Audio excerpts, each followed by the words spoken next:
महादेव की अद्भुत लीला। हिमालय की बर्फ से ढकी ऊंची चोटियों के बीच स्थित पवित्र स्थान कैलाश पर्वत पर एक दिन गहरा सन्नाटा था। वहीं दिव्य आसन पर ध्यान में लीन बैठे थे भगवान शिव। उनके पास ही माता पार्वती बैठी हुई थीं। भगवान शिव गहरे ध्यान में पूरे संसार को देख रहे थे। वे मनुष्य के कर्म, उसकी भक्ति और उसके व्यवहार को समझ रहे थे। तभी माता पार्वती ने देखा कि शिवजी के चेहरे पर हल्की गंभीरता दिखाई दे रही है। माता पार्वती ने धीरे से पूछा, स्वामी, आप इतने चिंतित क्यों दिखाई दे रहे हैं? क्या संसार में कुछ गलत हो रहा है? भगवान शिव ने धीरे से आंखें खोलीं और शांत स्वर में बोले, देवी, पृथ्वी पर लोग धीरे धीरे दया और करुणा को भूलते जा रहे हैं। वे मंदिरों में मेरी पूजा तो करते हैं, बड़े बड़े व्रत रखते हैं, लेकिन जब कोई गरीब या भूखा उनके दरवाजे पर आता है तो उसे उसे अपमानित करके भगा देते हैं। माता पार्वती ने आश्चर्य से पूछा, लेकिन स्वामी, लोग तो आपकी भक्ति करते हैं, आपका नाम लेते हैं, फिर भी क्या उनकी भक्ति सच्ची नहीं है? भगवान शिव मुस्कुराए और बोले, देवी, सच्ची भक्ति केवल पूजा करने से नहीं होती।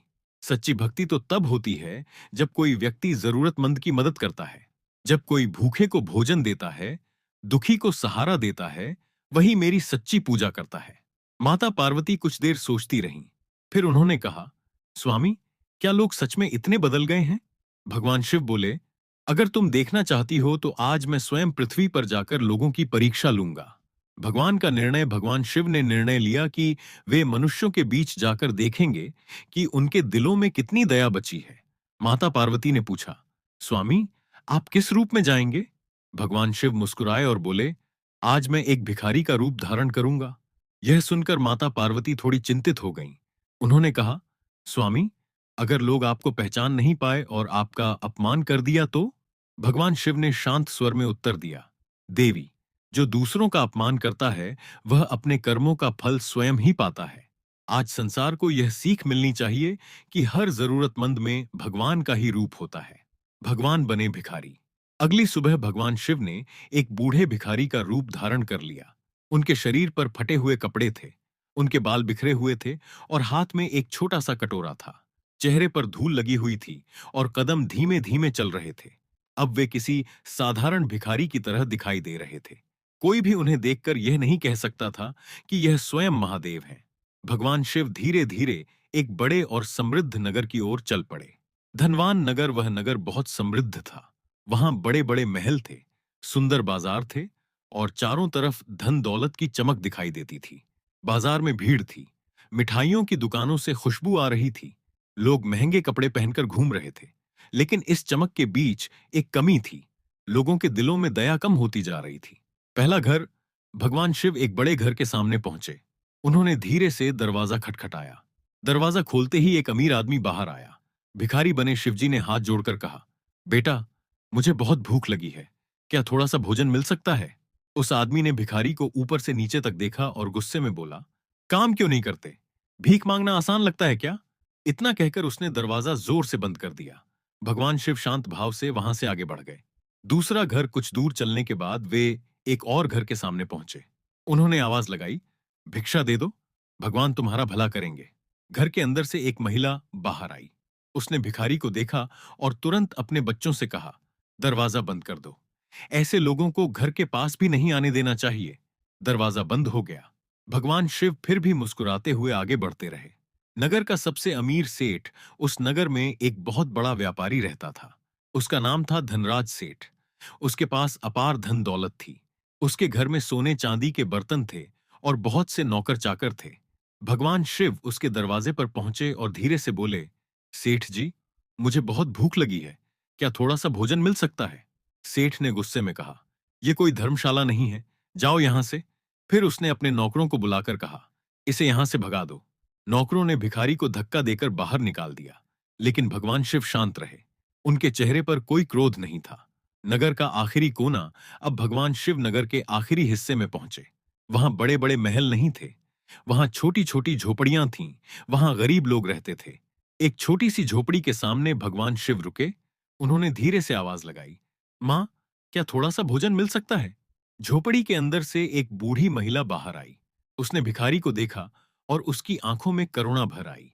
वह बोली, बेटा, मेरे पास ज्यादा कुछ नहीं है, लेकिन जो है वह तुम्हारा है और यहीं से शुरू होती है महादेव की सबसे अद्भुत लीला। नगर के आखिरी कोने में बनी उस छोटी सी झोपड़ी के सामने भिखारी बने भगवान शिव खड़े थे। झोपड़ी से बाहर आई वृद्धा ने जब उस बूढ़े भिखारी को देखा तो उसके चेहरे पर करुणा झलक उठी। वह बहुत गरीब थी।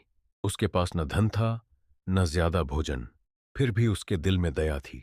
वृद्धा ने धीरे से कहा, बेटा, अंदर आ जाओ, बाहर ठंड है। भगवान शिव अंदर झोपड़ी में चले गए। झोपड़ी बहुत साधारण थी। मिट्टी की दीवारें, छप्पर की छत और कोने में एक छोटा सा चूल्हा। वृद्धा ने मिट्टी के बर्तन में रखा हुआ अपना थोड़ा सा भोजन निकाला। वह बस 2 सूखी रोटियां और थोड़ा सा नमक था। वृद्धा ने वह रोटियां भिखारी के सामने रख दीं। करुणा की परीक्षा भिखारी बने भगवान शिव ने पूछा, मां, अगर तुम मुझे यह भोजन दे दोगी तो तुम क्या खाओगी? वृद्धा मुस्कुराई।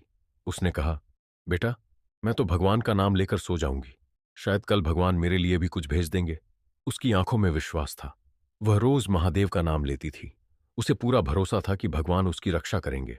भगवान शिव यह सुनकर बहुत प्रसन्न हुए। उन्होंने शांत भाव से वह रोटियां खाईं। भगवान का प्रश्न भोजन करने के बाद भगवान शिव ने वृद्धा से पूछा, मां, क्या तुम जानती हो कि इस नगर के अमीर लोग मुझे भोजन देने से मना कर चुके हैं? वृद्धा ने शांत स्वर में कहा, बेटा, अमीर लोग कभी कभी धन के घमंड में अंधे हो जाते हैं, लेकिन भगवान सब देख रहे हैं। भगवान शिव ने फिर पूछा, अगर भगवान सच में सब देखते हैं तो क्या वे गरीबों की मदद नहीं करते? वृद्धा ने मुस्कुराते हुए कहा, भगवान हमेशा मदद करते हैं, कभी सीधे, कभी किसी इंसान के रूप में। यह सुनकर भगवान शिव के चेहरे पर हल्की मुस्कान आ गई। उसी रात नगर में अजीब घटनाएं होने लगीं। नगर के सबसे बड़े व्यापारी धनराज सेठ के घर में अचानक अफरा तफरी मच गई। उसके नौकर दौड़ते हुए उसके पास आए। सेठ जी, सेठ जी। सेठ ने गुस्से में पूछा, क्या हुआ? नौकर बोला, सेठ जी, गोदाम में रखा अनाज अचानक गायब हो रहा है। सेठ तुरंत गोदाम की ओर भागा। वहां जाकर उसने देखा कि सच में अनाज के बोरों की संख्या कम होती जा रही थी। सेठ घबरा गया। उसे समझ नहीं आ रहा था कि यह सब कैसे हो रहा है।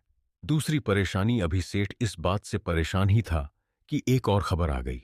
उसके खजाने में रखे सोने के सिक्के भी कम होने लगे थे। सेठ घबरा गया। उसने अपने नौकरों से कहा, सब दरवाजे बंद कर दो, किसी को अंदर मत आने देना। लेकिन फिर भी उसका धन धीरे धीरे कम होता जा रहा था। सेठ को याद आया कि उसी दिन उसने एक बूढ़े भिखारी को अपने घर से धक्का देकर भगा दिया था। उसके मन में डर पैदा होने लगा। उधर वृद्धा की झोपड़ी दूसरी ओर वह गरीब वृद्धा भगवान शिव का नाम लेते हुए सो गई। रात के समय उसकी झोपड़ी के अंदर हल्का सा प्रकाश फैलने लगा। धीरे धीरे वह प्रकाश तेज होता गया। वह प्रकाश इतना दिव्य था कि पूरी झोपड़ी चमकने लगी। उस प्रकाश के बीच स्वयं भगवान शिव अपने असली रूप में प्रकट हो गए। उनके सिर पर चंद्रमा था, गले में सर्प था और शरीर पर भस्म लगी हुई थी। झोपड़ी का वातावरण दिव्य हो गया।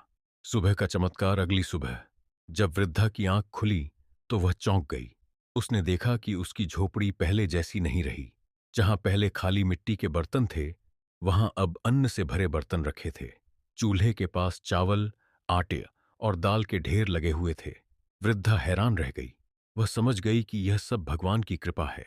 उसने तुरंत हाथ जोड़कर कहा, हे महादेव, आपकी कृपा अपार है। नगर में अफवाह, उधर नगर में खबर फैल गई कि धनराज सेठ का धन अचानक गायब हो रहा है। लोग तरह तरह की बातें करने लगे। कुछ लोग बोले, यह जरूर किसी देवता का श्राप है।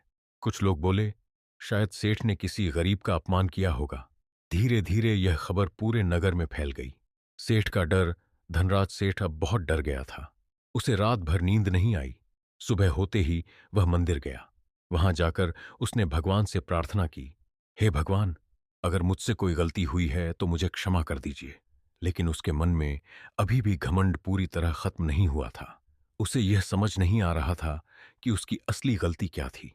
भगवान की अगली लीला। उसी समय भगवान शिव ने सोचा, अब समय आ गया है कि इस नगर को सच्चाई का पता चले। उन्होंने एक और लीला करने का निर्णय लिया। नगर के लोगों को जल्द ही पता चलने वाला था कि वह बूढ़ा भिखारी कोई साधारण व्यक्ति नहीं था। सुबह होते ही पूरे नगर में एक ही चर्चा थी, धनराज सेठ के घर में हो रही अजीब घटनाएं। लोग कह रहे थे कि सेठ का धन धीरे धीरे गायब हो रहा है। किसी को समझ नहीं आ रहा था कि यह सब कैसे हो रहा है। कुछ लोग इसे ईश्वर का न्याय मान रहे थे। उसी समय नगर के मंदिर में घंटियां बज रही थीं। मंदिर में बैठे पुजारी भी इस घटना को लेकर चिंतित थे। मंदिर में स्थापित शिवलिंग के सामने खड़े होकर सेठ ने हाथ जोड़कर प्रार्थना की। वह शिवलिंग भगवान शिव का प्रतीक था। सेठ ने कहा, हे प्रभु, अगर मुझसे कोई गलती हुई है तो मुझे क्षमा कर दीजिए। लेकिन उसके मन में अभी भी अहंकार पूरी तरह खत्म नहीं हुआ था। दूसरी ओर नगर के आखिरी कोने में रहने वाली गरीब वृद्धा अपने छोटे से आंगन में बैठी थी। वह सुबह सुबह भगवान का नाम जप रही थी। वह हमेशा महादेव की भक्ति करती थी। उसे विश्वास था कि भगवान हमेशा अपने भक्तों की रक्षा करते हैं। जब उसने अपने घर में अन्न के भरे हुए बर्तन देखे तो उसकी आंखों में आंसू आ गए। वह समझ गई कि यह भगवान की कृपा है। उसने हाथ जोड़कर कहा, हे महादेव, आपने मेरी लाज रख ली। नगर में चर्चा धीरे धीरे लोगों को यह भी पता चला कि उसी रात एक गरीब वृद्धा के घर में अचानक अन्न और धन आ गया। लोगों को यह बात अजीब लगी।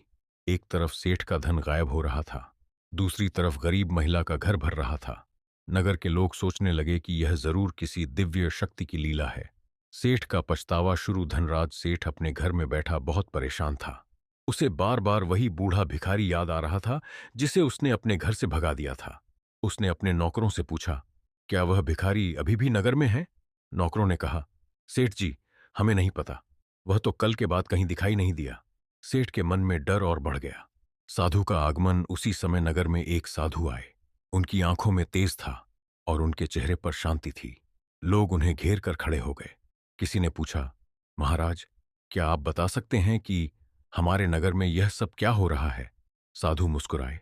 उन्होंने कहा, कभी कभी भगवान स्वयं मनुष्यों की परीक्षा लेने आते हैं। यह सुनकर लोग चौंक गए। किसी ने पूछा, क्या आप कहना चाहते हैं कि भगवान हमारे नगर में आए थे? साधु ने उत्तर दिया, हाँ, और शायद किसी ने उन्हें पहचानने की कोशिश भी नहीं की। सेठ को सच्चाई का एहसास। जब धनराज सेठ ने यह बात सुनी तो उसका दिल जोर जोर से धड़कने लगा। उसे तुरंत उस भिखारी की याद आई। उसने धीरे से कहा, क्या वह भिखारी भगवान हो सकते हैं? साधु ने गंभीर स्वर में कहा, अगर कोई भूखा तुम्हारे दरवाजे पर आए और तुम उसे अपमानित कर दो तो समझ लो कि तुमने भगवान का अपमान किया है। सेठ की आंखों में आंसू आ गए। अब उसे अपनी गलती का एहसास हो चुका था। सेठ की खोज। सेठ तुरंत उस भिखारी को खोजने के लिए निकल पड़ा। वह पूरे नगर में घूमता रहा, लेकिन उसे वह भिखारी कहीं नहीं मिला। आखिरकार वह नगर के आखिरी कोने में पहुंचा। वहीं उसे वह छोटी सी झोपड़ी दिखाई दी जहां गरीब वृद्धा रहती थी। चमत्कार की झलक। जब सेठ झोपड़ी के पास पहुंचा तो वह हैरान रह गया। कल तक जो झोपड़ी बहुत साधारण थी, आज वहां अन्न के ढेर दिखाई दे रहे थे। वृद्धा के चेहरे पर शांति और खुशी थी। सेठ ने आश्चर्य से पूछा, मां, यह सब कैसे हुआ? वृद्धा मुस्कुराई और बोली, कल एक बूढ़ा भिखारी मेरे घर आया था। मैंने उसे अपनी 2 रोटियां दे दी थीं। रात में भगवान की कृपा से मेरा घर भर गया। यह सुनते ही सेठ के पैरों तले जमीन खिसक गई। उसे समझ आ गया कि वही भिखारी भगवान थे। पश्चाताप। सेठ तुरंत जमीन पर बैठ गया। उसकी आंखों से आंसू